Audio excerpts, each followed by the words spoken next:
প্রায় সন্ধে হয়ে গেছে।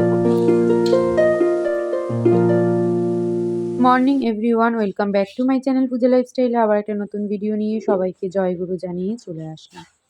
সকালবেলা ঘুম দিয়ে উঠে আবারও রান্নার দিকে চলে এসেছি। কালকে রবিবার ছিল, একটু বেশ আনন্দেই ছিলাম।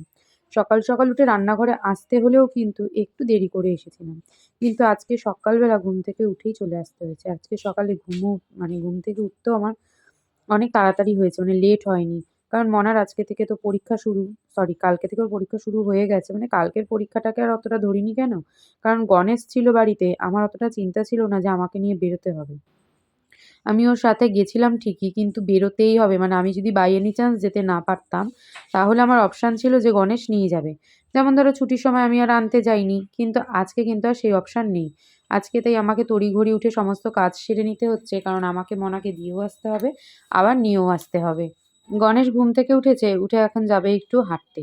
আজকে ও তাড়াতাড়ি উঠে পড়েছে, ওই ধরো ৭টা নাগাদ। কি বলতো, শীতকালে ৭টা মানে অনেকটা সকাল। আর আমরা যখন ৫টায় ঘুম থেকে উঠি, আমরা বলতে মানে আমার মতন আর কি, যারা ধরো সকালবেলা উঠে কাজ করে তাদের সবার কথাই বলছি। তারা ৫টাটাকে বোধহয় মাঝরাত মনে করে। আমি তো অন্তত তাই ভাবি। ঘরের কাজগুলো যত তাড়াতাড়ি সেরে নেওয়া যায় ততই ভালো। শীতকালে তো এমনিতেই বেলা ছোট। দেখতে দেখতে কখন যে ৮টা ৯টা করে ১০টা ১১টা বেজে যাবে সেটা হয়তো বুঝতে পারবো না। তার আগেই দেখবো সময় শেষ। আর সময় শেষ করার আগে যদি কাজ না শেষ করতে পারি তাহলে হয়ে যাবে খুবই অসুবিধা। এখন এই গোটা সপ্তাহটা ধরে কিন্তু এই একই রুটিন চলবে আমার। গেছিল সকালে হাঁটতে, এখন এসে খালি ছ্যাবলামো মারছে। গরম জল বসিয়েছে, এখন স্নানে যাবে। আর মনা আজকে হচ্ছে ইংলিশ পরীক্ষা, তাই মনা ঘুম থেকে উঠে বসেছে হচ্ছে পড়তে। ড্রামাবাজি চলছে, ড্রামাবাজি যত রাজ্যের। চা রেডি। আজকে মর্নিং ওয়াক করতে গিয়ে চা খেয়ে এসেছে, তাই চা খাওয়ার কোনো ইচ্ছা নেই। দুধ চা খেয়ে এসেছে। আমাকে বললে আমি চা বানিয়ে কখন খেয়ে নিতাম। Tiffin ready. চলছে তেল মালিশ, বডি পালিশ চলছে। আজকে সকালে ব্রেকফাস্টে নিয়েছি হচ্ছে আমি ছাতুর শরবত। এর মধ্যে ছাতু, পাতিলেবু, নুন সব দিলাম, দিয়ে এই ছাতুর শরবতটাই এখন আমি খাবো। আর মনা সকালে টিফিন খাওয়া কমপ্লিট, এখনও গার্গেল করছে, ওর লেগেছে ঠান্ডা, গলা ব্যথা, মারাত্মক ঠান্ডা আজকে। আমি স্নান করে এসেছি, এবার পুজো দেবো, আমার মনে হচ্ছে আমি রীতিমতো কাঁদছি। আজকে কি ঠান্ডা আবার বেশি পড়লো নাকি কি জানি। কি রে, বেশি পড়েছে ঠান্ডা? স্নান করলে সবারই ঠান্ডা লাগে। ও আচ্ছা, তাহলে আমি বোকা বোকা প্রশ্ন করে ফেলেছি।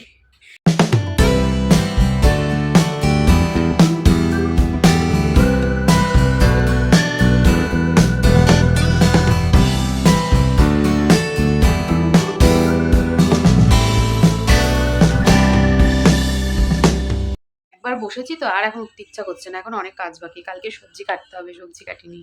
ভিডিও এডিট বাকি, ঠাকুর বাসন ধোয়া বাকি। ঠাকুর বাসনটা জল আসলে ধোবো, এখন 11টা বাজেনি। কিন্তু এখন আমার মনে হচ্ছে না আর উঠি। সামনেই আসছে ক্রিসমাস, একটু ক্রিসমাসে সাজাই প্রতি বছরই, তো এই বছরও সাজাবো। সেগুলো বার করতে হবে, গোছাতে হবে। আর কিছু ভালোই লাগছে না, মনে হচ্ছে এখানে এখন ব্ল্যাঙ্কেটটা গায়ে দিয়ে ঘুমিয়ে পড়ি, এরকম মনে হচ্ছে। আর মনার কি মনে হচ্ছে? নাচতে নাচতে ইচ্ছা করছে, কারণ এখন এক্সাম দিতে যাবে তো তাই। সবজির ট্রে বার করতে গিয়ে দেখছি গণেশ কি কাণ্ড করে গেছে দেখো। দুধের প্যাকেট রাখি এই তাকে, মানে এটা আমার দুধের তাক, নিরামিষ তাক যাই বলো, দুধ, আটা মাখা, মানে এখানে সমস্ত এগুলো রাখা হয়। ওকে বলেছি দুধের তাকে দুধের প্যাকেট এইখানে রাখতো, দুধটাকে আমাকে মাছের মধ্যে দেখো, সব মাছের টিফিন বক্স, তার মধ্যে দুধের প্যাকেটটা রেখে চলে গেছে। এত বছরেও কি ঘরের এটা জানে না বলো? এই রকমই হয় বেটা ছেলেগুলো, একেবারে মানে যাচ্ছা তাই। বেরানোর জন্য পুরো রেডি হয়ে গেছি। মনার আমার দুজনেরই লাঞ্চ হয়ে গেছে আজকে। আমি খেয়ে উঠে কেন জানি না শরীরের ভেতরটা কেমন করে উঠলো, গিয়ে আগে বমি করলাম। কেন হলো কি জানি, অনেক সময় গ্যাস ট্যাস হয়ে গেলে হয়। এবার এসে গ্যাসের ওষুধ খেলাম, মানে আমি যা খেলাম সবটাই বের করে দিলাম। এখন আমার মনে হচ্ছে যে শুতে পারলে ভালো লাগতো। ঘুমেরও প্রচণ্ড ঘাটতি হচ্ছে, রাত্রির করে ঘুমাচ্ছি, সকালে তাড়াতাড়ি উঠতে হচ্ছে। জানি না হঠাৎ করে শরীরটা একটা কেমন গা পাক দিয়ে উঠেছে। মনাও রেডি, যাচ্ছে এক্সাম দিতে, আবার ওকে আনতে যেতে হবে, দিয়ে চলে আসবো। যেহেতু এটা আমার বাড়ি থেকে খুব একটা বেশি দূরে না, হেঁটে হেঁটেই দুজনে যাবো।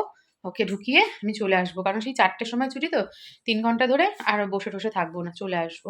হেঁটেই যখন আসা যায় তাহলে আর বসে থাকবো কেন? গাড়ি ভাড়ার ব্যাপার থাকলে তখন মনে হয় ধুর, গাড়ি ভাড়া দেবো, আবার বাড়ি পৌঁছাতে না পৌঁছাতে, যেটা সত্যি তাই না বলো, ডবল ডবল গাড়ি ভাড়া দিতে গায়ে লাগে না? এমনিতেই যে কত গাড়ি ভাড়া টোটোওয়ালার অটোওয়ালাকে দিচ্ছি তা তো মনে হয় অগুন্তি।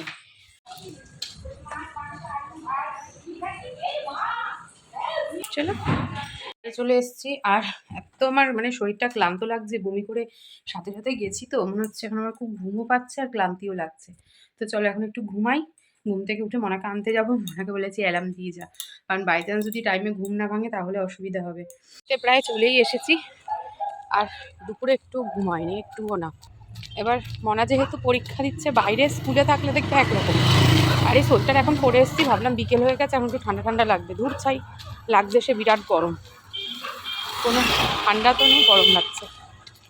প্রায় সন্ধে হয়ে গেছে, পড়তেও ঢুকে গেছে, আর এই দেখো কফি নিয়েছি, মনারটা উইথ সুগার আর আমারটা উইদাউট সুগার।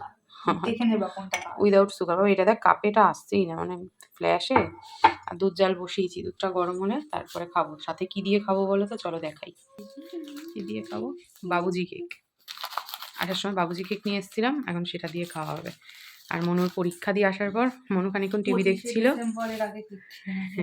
নিয়ে এসে তারপর নিশ্চিন্তে একটু মানে আধা ঘন্টা অন্তত চোখ বন্ধ করতে পেরেছি, তার আগে চোখই বন্ধ করতে পারিনি, এত ঘুম পাচ্ছিল। আজ হলো রাত্রি প্রায় 10টা মতন। মনার আজকে ডিনার কমপ্লিট তাড়াতাড়ি, কারণ মনা তো আজকে এসে কিছু খায়নি, ও কিছু খায়নি বলছে, ঘুমায়নি, তাই এখন ঘুমাতেও চলে গেছে ওই ঘরে।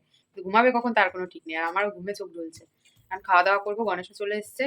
চলো আজকের মতন ভিডিওটাকে এখানেই শেষ করছি। ভিডিওটা ভালো লাগলে প্রথম দিয়ে শেষ অবধি দেখো, লাইক কমেন্ট শেয়ার করো, আর ভিডিওটা ছেড়ে যাওয়ার আগে চ্যানেলটাকে অবশ্যই সাবস্ক্রাইব করে দিয়ে যেও। আজকের মতন টাটা, দেখা হচ্ছে একটা নতুন ভিডিওতে। Good night.